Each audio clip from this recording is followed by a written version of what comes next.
So all the bones are set and everything is in order, and that's great. What I do here, I just right click and I say collapse all. And then when I open it, everything is ordered also here. I will animate now the character, move a few objects around, but what I'm not gonna animate just yet, because it's a bit more complex and it's a very interesting part, is the feather and the cape. So those one we're just gonna forget about now. They're gonna move with the body, they're just gonna be very rigid. So now we just hide them, okay? We just go to cape and hide it. So it doesn't matter, it's not bothering us. We just hide it like this. And we go to the cape top, and we hide those bones and the slot too. But we also hide the feather and all the bones and the slot in it. Okay, it's not visible, it's gonna be there, it's just not visible now. So I click the animation part and I see my character here. So how animation is working here is what I already said. You move the bone, the figure follows the bone, that's it. If you took care in the previous lesson and you cleaned up and you built your bones properly, your animation gonna work straight on, and it's such a satisfying feeling. So how it works is, in an animation there are keyframes. Keyframes are the most important part of a motion. Think about a punch. Hand is going backwards, hand is landing in someone's face. That's a punch. 2 keyframes. Everything in between, when the hand is traveling in the air, everything in between is drawn by the computer. This is why these bones are amazing. You don't have to draw everything frame by frame. Let's just do a very simple one. Here is the timeline. Here are all the elements. All the elements has different timelines. And if I click on auto key, every time I move a bone, every time it's gonna create a keyframe or change that keyframe. It's good because otherwise I have to create a keyframe all the time with this little flag or push K, the letter K, and it would create a keyframe. But sometimes it's just faster to use the auto key. So anyway, how it starts is that my hand is like this. I rotate it. I rotate the shoulder as well.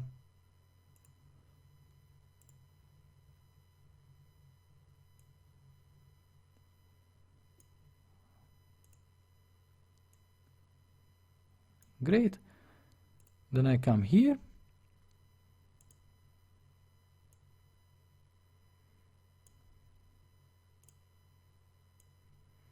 You see, automatically all the changes are happening here. So everything is set, and I can already see if I go here or I push this play button or the enter key, what's happening. Yay, my first animation and yours. Congratulations. You can watch it slower. It's just a few frames, but it's perfect if you want to hit something in a game. It can be faster if you move the keyframes closer to each other. It can be slower if you move them separate. One thing, before you go into animation, one thing you have to know. There is a thing called FPS, frame per second. Frame per second basically means how many frames are showing in a second, which means how fast is your animation or how fluent is your animation. Now for traditional cartooning, and this is here, the frame per second on this timeline, traditional cartooning is for 24. Now for games, we use anything between 10 or 20 maximum. And there are several reasons behind this. One of the reasons is that we want to avoid over animation. This means we are not drawing a cartoon. You can build a proper animation with only 2, 3, 4, 5 frames. It is more than enough in a game when everything is moving around and we want the player to focus on the bullets and the movements and on the player character. So we are not drawing an animation here, a cartoon here, just a simple animation. The other reason is reaction time. Players most of the time want immediate reaction from the characters in the game. When I push a button, let's say I push space, I want my character in the platform game to jump. When I push C, I want him to crouch and avoid a bullet or a hit from the enemies. I want immediate reaction, not waiting on your character to beautifully go into from one stance into the other and get hit by the enemy. So reaction times. The third reason for lower frame rate is file size. It's so simple.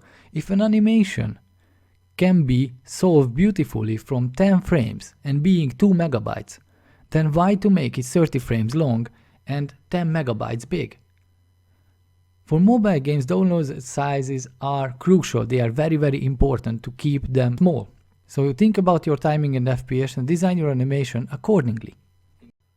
In this case, I set the FPS to 16. That's more than enough. That means in 1 second, 16 images are playing. Now, a hit with a sword is not 1 second. A bash with a sword is like quarter or half of a second. So if I push enter, it still feels a bit slow, no? So what we can do is move the keyframe closer. Okay. And because it's immediately jumping back to the last frame, it's not stopping, that's why you don't see what's happening. So if you want to see what's happening when he is after the hit, you can duplicate this frame with Ctrl C and put it somewhere here with Ctrl V. The tween between gonna be nothing. I'm not gonna export it like this, but I'm gonna make that the animation stops in my game like this. But it's good for testing. I see what is happening, I see where it stops. I see it has to be move a bit further to work properly. So this is our first animation. This is the timeline and this is how you animate in Dragon Bones. We will learn more about this in the next lessons, and we will animate this character into several poses and into several little animations. Again, if you created something else, not a shiny armor and a knight, it's perfect still. You can use that and animate your very own character. If you finished, please send it to me. I would be very happy to see that.